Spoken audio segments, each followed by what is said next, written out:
ഇത് 2024 CGL question ആണ്. ഈ ലേറ്റസ്റ്റ് ആയിട്ട് നടന്നത് ട്രിഗണോമെട്രി റിലീസ് ചെയ്തിട്ടുള്ള ക്വസ്റ്റ്യൻ ആണ്.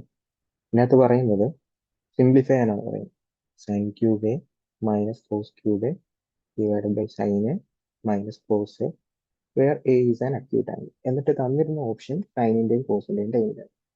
അപ്പോൾ ആക്ച്വലി ഈ കിടക്കുന്ന ഐറ്റം എന്ന് വെച്ച് കഴിഞ്ഞാൽ A cube minus B cube എന്നൊരു ഫോർമാറ്റിലാണ്.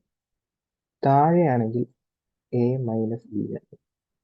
അപ്പൊ നമുക്കറിയാവുന്നത് A cube minus B cube എന്ന് പറയുന്നത് A minus B into A square plus B square plus A B ആണെന്നറിയാം. അപ്പോൾ ഇത് ചെയ്ത് കഴിയുമ്പോൾ കിട്ടേണ്ട റിസൾട്ടും ഇതായിരിക്കും. A square plus B square plus A B ആയിരിക്കും.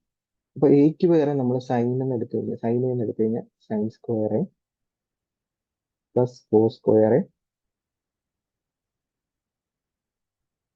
പ്ലസ്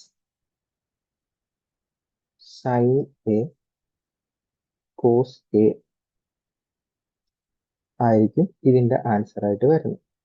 സൈൻ്റെയും കോസിന്റെയും ടൈമിൽ തന്നെയായിരുന്നു answer. Then sine square A plus cos square എന്ന് പറഞ്ഞാൽ 1 ആയിരുന്നു. സോ ഈ ഒരു ക്വസ്റ്റ്യന്റെ final answer 1 plus sine A into cos A ആയിരുന്നു. ഇത് ഇപ്പോൾ നടന്ന ലേറ്റസ്റ്റ് ആയിട്ട് നടന്ന CGL ക്വസ്റ്റ്യൻ ആണ്.